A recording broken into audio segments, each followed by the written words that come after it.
Rocking with pettyblog.com. I can't be on the petty blog. Petty and T. I was so dumb. So they already know that I'm dropping the T. So let's get right into it. As many of you may know by now, 3 up-and-coming rappers from Michigan, Armani Kelly, aka Marley Whoop, who was 28, Dante Wicker, aka B12, and Montoya Givens, aka Jug, both of whom were 31, went to Lounge 31 in Detroit for a so-called performance that ended up being canceled last minute, which allegedly was a setup.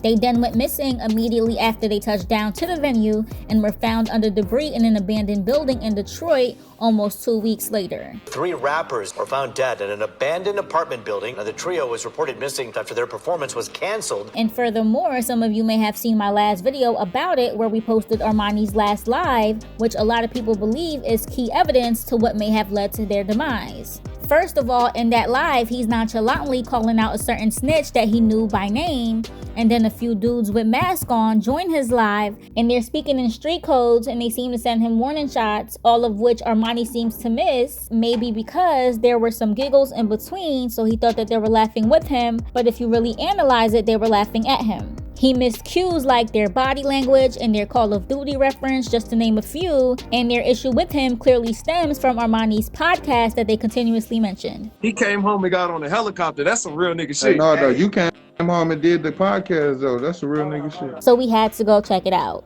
Basically, just like Armani nonchalantly named a certain snitch in his live, he fearlessly dropped names in his podcast as well.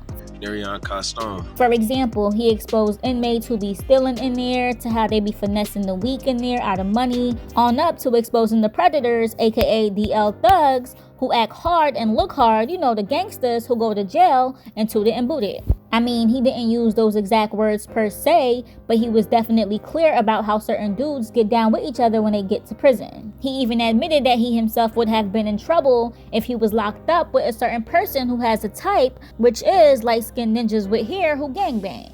You know, a description that he fits.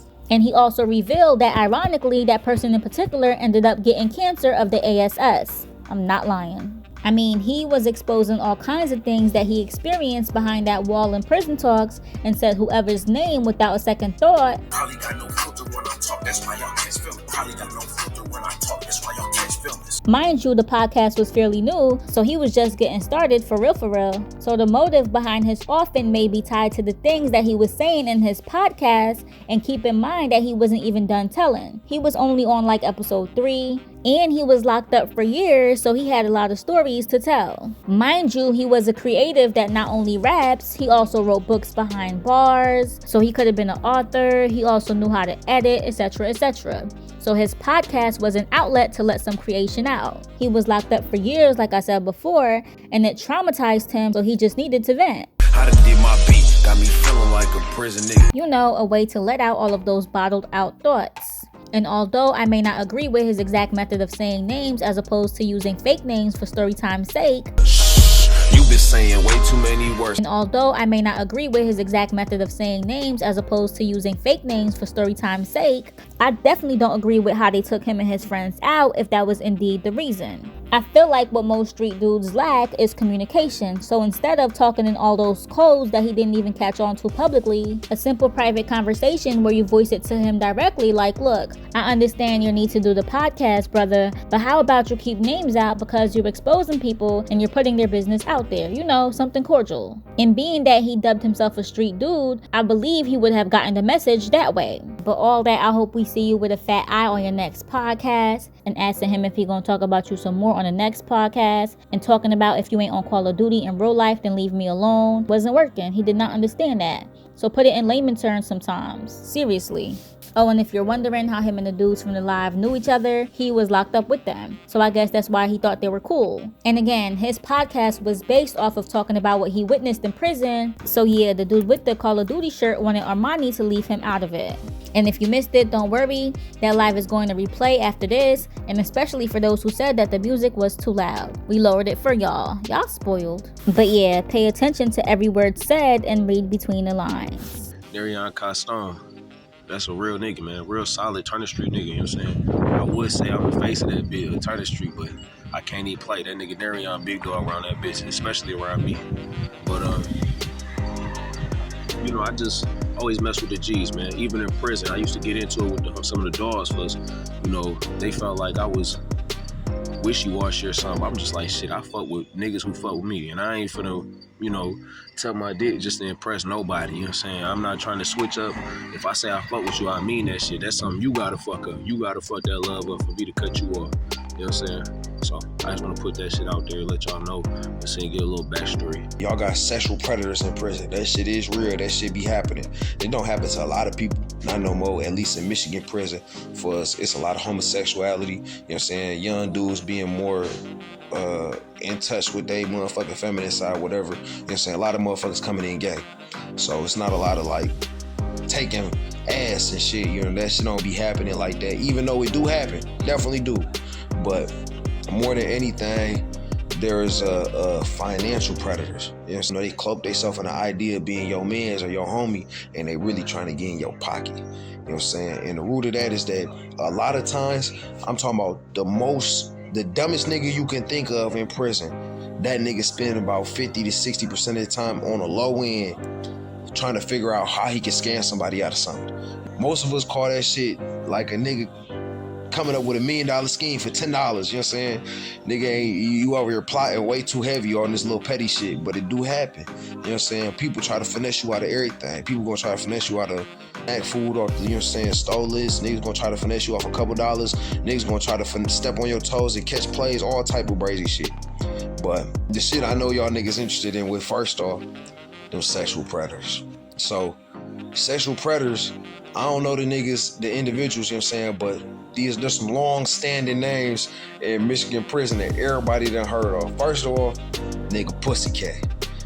Now, the nigga Pussycat, he an old nigga. I think he like a Moabite or Melanic or some shit. He a Muslim of some sort. But the nigga used to, like, he was a deadly motherfucker on the yard. They said dog he like light-skinned niggas with hair that gangbang. So, I'd have been in trouble back in the day. But the dude Pussycat, like, basically his whole scheme was these was niggas who was aggressively taking booty. This nigga Pussycat would get you to work out with him and get you all sore, so you really, you know what I'm saying, you can't really do nothing no more, and he'd take the booty. Niggas taking booty on yard. An aggressive predator. Second, it's another nigga named New York. Nah, New York go by another name I can't think of, but dog was a weird fag. Cause, and I don't say that disrespectfully, I just say that because that's what we call them niggas. But nigga was a weirdo, like, he liked the white boys. But they said like he a big ass dude like 260, 6'3". I know they said a nigga going around knocking white boys out, and then he'll like get them aroused and he'll play the girl. You know what I'm saying? He wanted to be the girl, but he was aggressively taking whatever the fuck he was into. You know what I'm saying? And honestly, they got like these weird niggas where like they'll do like weird shit, like nigga go hoop without no drawers on. Like you got all shorts, you trying to guard, like stick D to niggas, you know what I'm saying? But he really trying to stick D to niggas, you feel me? So you gotta be aware of that weird shit, you feel me? And a lot of older Muslim groups, they got that stigma of being homosexual or having homosexual people in their group, you know, and it's a hit and miss. For some of them do, you know what I'm saying? Let's be real about this shit. Some of them niggas is. It's some old gay niggas that's hiding behind that religious service. Nah, you can't really stamp the whole organization as that, but shit happen and niggas talk, so that's how I play out most of the time. But other than that, it's a lot of weird shit though, more than anything, you feel me? Like a lot of niggas who be gangbanging, so, well, not a lot of niggas, but there's a good portion of niggas who be gangbanging, be super gangsta ass niggas, but then they be in the room with a fag and that freak shit come out, you fuck they bag, and you know, some niggas kind of shrug it off like, oh, I was in the room, dog, I was drunk, ooh, but you know, if anybody in prison to tell you, if you gangbanging and you in the room with a fag, you gotta move up out of there. You gotta move up out of there today. You know what I'm saying? Catch a refusal lock ticket. Don't stay the night in that bitch. You know what I'm saying? That shit, even if it's not like that, we're gonna put that shit on your name, and that's how you gonna have to deal with that shit. And that's just like one level of our predators in prison. Another layer, which is more common, is these motherfuckers who are like financial predators. And these come in different forms. For us, it's some niggas who will hit you with a play like they got the bag and they trying to do this, that, and the third whoop, and you might see some shit shake. Like, damn, he might have something. Let me cash in. And dog really like, man, get the fuck out the yard, nigga. Get your bitch ass out here. Nigga, we ain't getting you shit. Up mag on you. You know what I'm saying? With mag, I mean knife. You know what I'm saying? But up the knife on you, like, man, get the fuck out of here, nigga. We ain't paying you shit. You gotta get your bitch ass out. You gotta lock up. You can't live here no more. You know what I'm saying? There's niggas who do that shit. You know, them niggas, I was a part of that shit at one time. You feel me? I don't feel good. Well, it don't matter to me one way or another. I was gonna lie and say I don't feel good about it, but I ain't give a fuck. Basically, all you do, go get you a knife and get you a gang of niggas that's poor, and y'all blow down on niggas with money and say, bro, listen, if you don't pay us, you gotta get the fuck on. We gonna stab you. So figure out what you wanna do. And it's really just a matter of preying on weak motherfuckers. Whoever weak, whoever can't stand their own, that's who getting got. You know what I'm saying? You could kind of beat that shit in their face as soon as they hit the bomb pound. Nigga hit that bitch with the open eyes off the, you know what I'm saying? I call them bitches spooky eyes. Nigga walk around with the spooky eyes like they don't know what's going on. Pray. Promise you, it's gonna be gang members plotting in the corner talking about we gonna rob that nigga, we gonna squeeze that nigga. That's called squeeze play too. You know what I'm saying? You squeezing that nigga for their money. You got let more finesse based shit where like a nigga be like, man, here come with you a side story. Like, bro, I ain't gonna lie, bro. You know, you can't fuck with everybody, bro. These niggas weird out here. They out cold, bro. You don't want to deal with these niggas, man. Dog out here finessing, dog out here finessing. Man, well, listen, you drink coffee? Well, this my last little shot. You can have that shit, bro. I fuck with you. You know what I'm saying? You a bull nigga. And really, they know that you got a little money, and they trying to slide their way in, work their way in so that they can go ahead, get or eat off you. You know what I'm saying? They not looking to hit you for $50, $60. They looking to get that $10, $20, $15, $20 a month, you know what I'm saying, worth of shit out you. You know what I'm saying? You cooking up with them, they sold you their side story. But them niggas really manipulating you. They don't fuck with you. They don't care about you one way or another. They just trying to get in their pocket. You know what I'm saying? So there's layers, a lot of layers to finessing, you know what I'm saying, into predatory shit, you feel me? Because we do a whole nother video as far as like actual predators, like because there's 2 P's you can get in your file. You get 1 P for being like on some raping shit or taking booty shit, and you can get another P for like being like a predatory individual. Like you be fucking niggas over, you fuck shit over in that bitch. Them P's you get in your file because you done stabbed a lot of niggas, or you done beat a lot of niggas ass, or you like a known gang member and shit like that. You can get all them type of people. We'll do a different video on that. Nah, there is people who are guys they sell, you know, who will hide behind the mask of being like your mans and try to finesse you out of shit, you know what I'm saying? Whether it be some sex, you know what I'm saying, that weird shit do happen, or some financial shit, you feel me? You know, they need phone calls, they need this, that, and the third. Some of them don't come at you with the poor man shit. Some of them come at you with the rich man shit and just finesse you out of shit, you feel me? They middleman 1,000 deals for you, you know what I'm saying? And they take a cut off of everything, and then you probably bless them because you think they looking out for you. You know what I'm saying? That shit happen. Any type of black history, you know what I'm saying? Any type of black knowledge, that's just in there abundantly. Self-help shit, like a lot of just real things like the book like Mind is the Master, which is a compilation book of all of James Allen's works, and you know, it's a whole bunch of shit, like the Prosperity Bible, shit like that. Niggas got all of this information stacked up in they cell. 48 Laws of Power, Machiavelli's The Prince. I read that shit. I got notes on that bitch, you feel me? Like every single thing you want to know something about, niggas know something about. So you can gain a lot of knowledge. You know what I'm saying?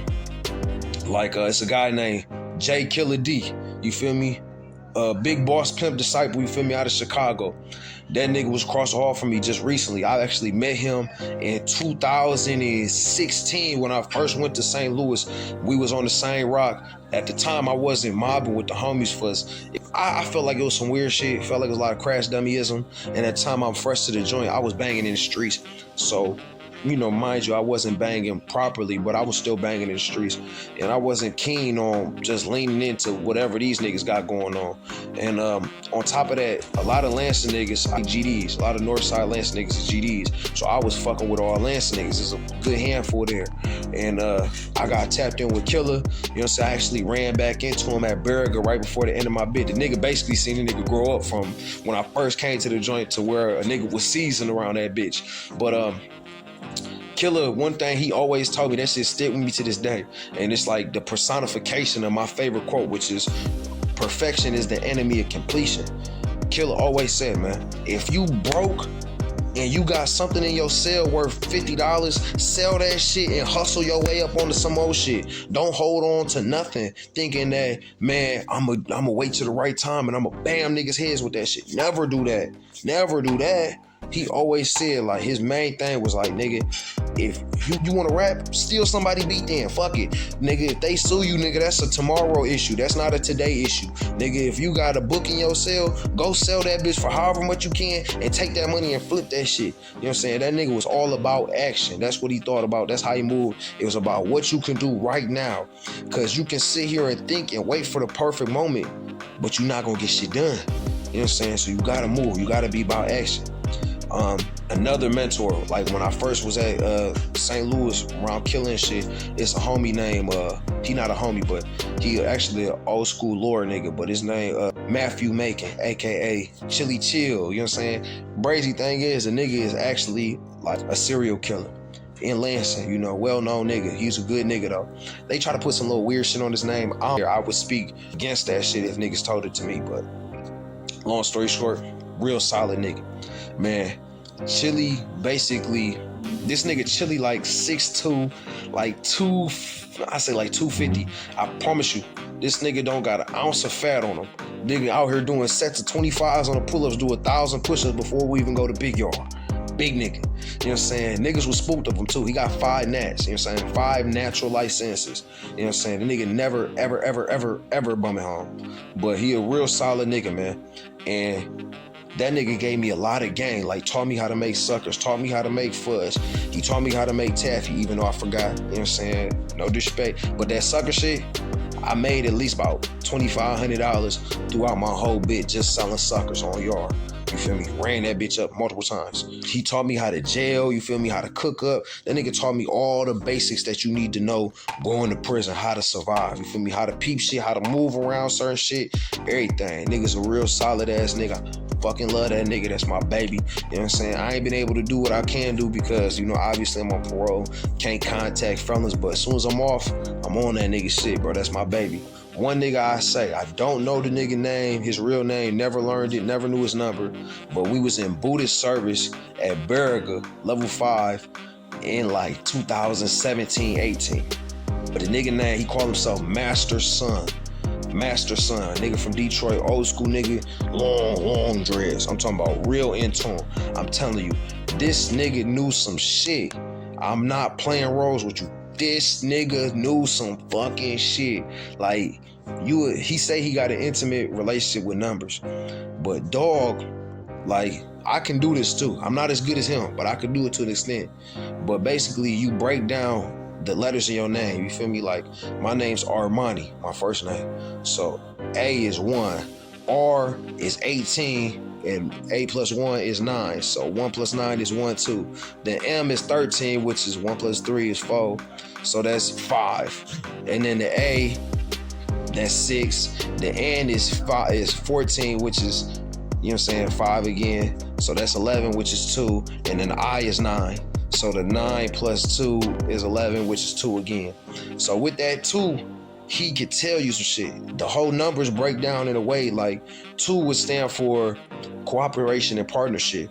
And that goes into your personal ideal yourself. Like, if you in your higher self, you very cooperative, you know what I'm saying, which is true of me. You know what I'm saying? That when I'm in a negative space, I don't want to fuck with nobody. I want to be alone. I want to do everything myself. And I can do it to that extent, and I can break it down for you, and it'll hit home and resonate with you. But he'll take your first, middle, last name and your birthday, and that nigga could tell you your whole fucking life story. I was just sitting in the cell thinking about the world.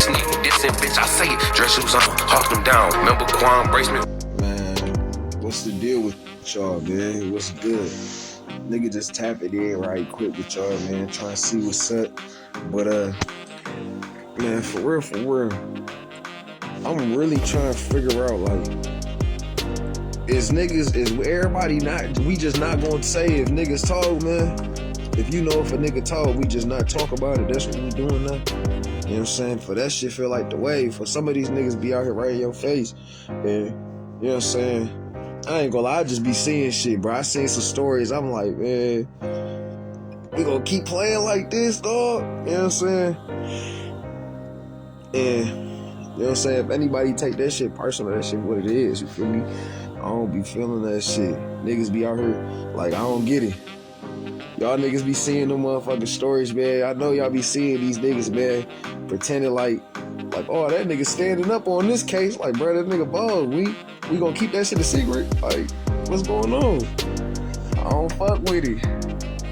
Man, all these niggas, man, talking about like, I don't know, bro. I ain't gonna lie. I just be seeing that shit, bro. I be seeing that shit, and I'm like, I can't fuck with it, man. We gonna just keep this shit a secret. The nigga I'm talking about, right? I ain't gonna lie to y'all niggas, man. Me and Dog ain't really had no issues like that. But the nigga I'm talking about, a specific nigga, man, I told him that shit in prison. You feel me? We was on the yard together, you know what I'm saying? I looked at him, and I put that nigga on the floor like, I ain't got your paperwork, but I know what I know. And that nigga tried to put it on another nigga. He tried to put it on another nigga. The nigga named Debo Money. Well, shit, there you go right there. I'm talking about Debo, man. That nigga, he tried to put it on Debo Money, though. And I know Debo Money, man. Like, I know this nigga. You know what I'm saying? That nigga was the first nigga ever put me in the studio. I know Debo Money. Like, that's my nigga, bro. I fuck with Debo. You know what I'm saying? I ain't gonna lie. He ain't hollered back at me since I've been home. You feel me? I popped at him a couple times, but that nigga ain't hit me. And no bullshit, that nigga got one song on one of his mixtapes from back in the day. I ain't gonna lie, that nigga stole my song. I wrote that bitch in the county. We was in Ian County in Max. I wrote that song, and that nigga, he had re-rock my shit. He re-rocked my verse. And you know what I'm saying? I got nothing but respect for that nigga, though, because, you know, that nigga was rapping his ass off, and he really made me sit down and focus when I went to prison. But this nigga Debo, Eastside Debo, light skin, Damian Lang, Rah brother, 2014, me, Rah, and Gohan, all of us was in what's that shit called? Downtown in like the circuit or the district, whatever the little one is, across from the Capitol. We was all in that bitch. And nigga, when we was in that bitch, Rah was like, yeah, bro, that's my brother, but he bugged. You know what I'm saying? I don't know if them niggas gonna remember me. I wasn't nobody, you know what I'm saying? I was nobody. I was just Northside, Turner Street, Marley, you feel me? But that nigga did tell me that shit. I knew it, because everybody in the streets, if you played the streets a little bit, you heard about that shit when Dog had did what he did, man. We was in prison in level 5. He a peace stone, he moving. Nigga, I know some lures, I fuck with it. It's a nigga named Crazy K, just went back to the joint. You know what I'm saying? He came home and banged straight out, caught a carjacking and shit. And that's like his 3rd double bet, nigga, on everything. So, bro, Crazy K, across the hall from me. This the first time I ever wrote a book. That nigga Crazy K had the idea, the plot for it. I wrote that bitch up. And Crazy K said he fucked with Damien. He fucked with Debo. I said, oh, okay. Well, I'm like, well, listen, you fuck with Dog, I'm gonna be a honey. I'm gonna just put the shit out there. This what I know. Any nigga from Lansing will tell you the exact same thing. We know all this shit happened. You feel me? We all know it happened. I just don't got the paperwork, cause nigga, I was in the world when it happened. I ain't give a fuck, nigga. It was a clear, everybody knew. You know what I'm saying? Any Lansing nigga that was out there in the streets, no. You know what I'm saying? Because that nigga had a lot of love, a lot of respect before he did that shit. For real. You know what I'm saying? We was little niggas. You know what I'm saying? I used to kind of look up to the nigga a little bit. You know what I'm saying? And my nigga Skull was there. My nigga Skull was there. I told that nigga that shit, man. Hold on. Let me see this shit. That nigga Skull was there, nigga. Yeah, I was there when that shit happened, nigga. That nigga Skull was in that bitch.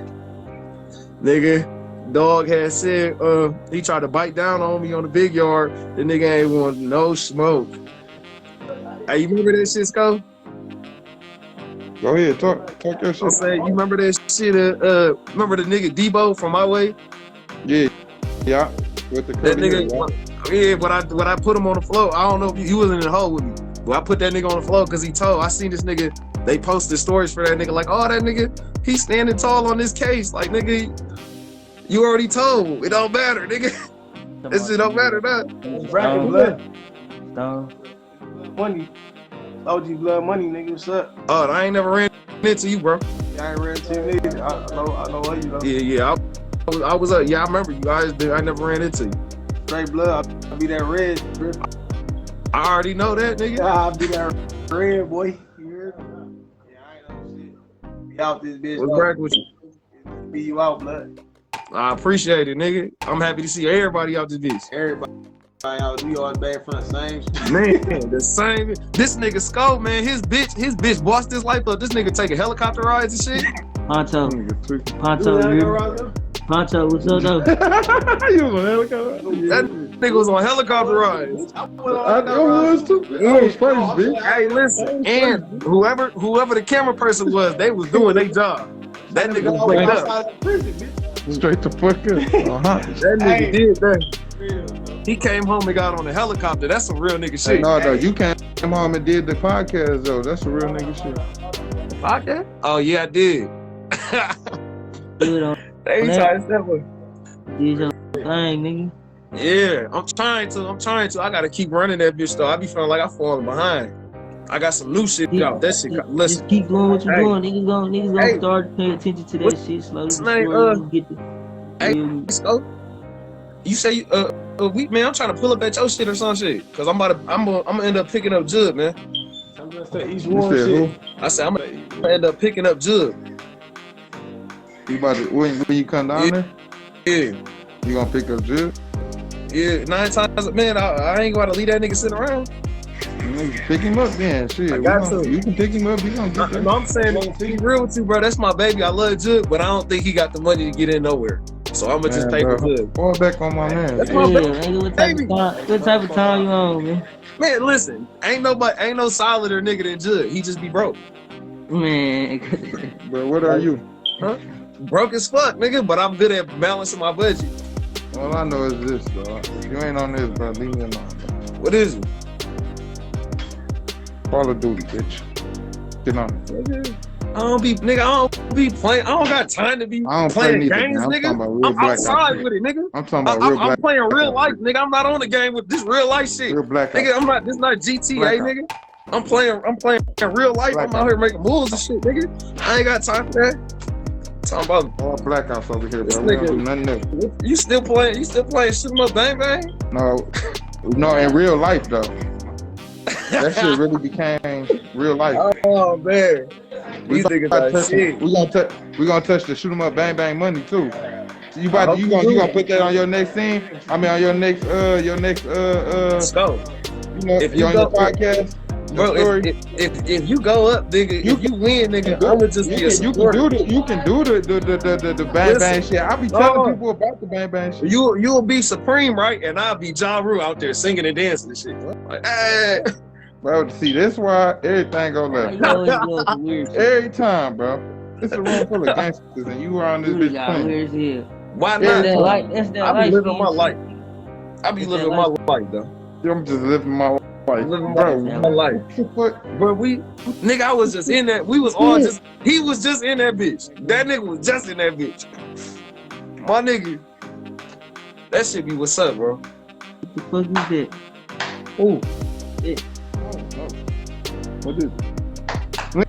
Lean back. What the fuck? Nigga, this is just a start, bro. Don't do that. Don't do that. Hell no. Don't do that. Don't do that. No, sir. No, sir. No, nigga. That shit was for swag. That shit was for sauce. Don't do that. Don't do that. That shit was for sauce, nigga. I'm saying though, like, don't do. Come on, man. You moving, bold as hell over there. That's that VVM shit. You said it. That's that bad guy shit. That's. Oh yeah. I'm saying though, you putting on for them niggas. I almost put my ass up. Niggas need to give you a violation. No sir. Damn. Next time I watch your podcast, man, you better have a fat eye. Nigga, next time I see your post, the next post, y'all better post my got your ass beat for that and joint. Who? Tell niggas how you would have got a big violation for that. You would have had a big fat eye. Big red eye. Nigga, do you know who you talking to? Big red eye. Bro, go get.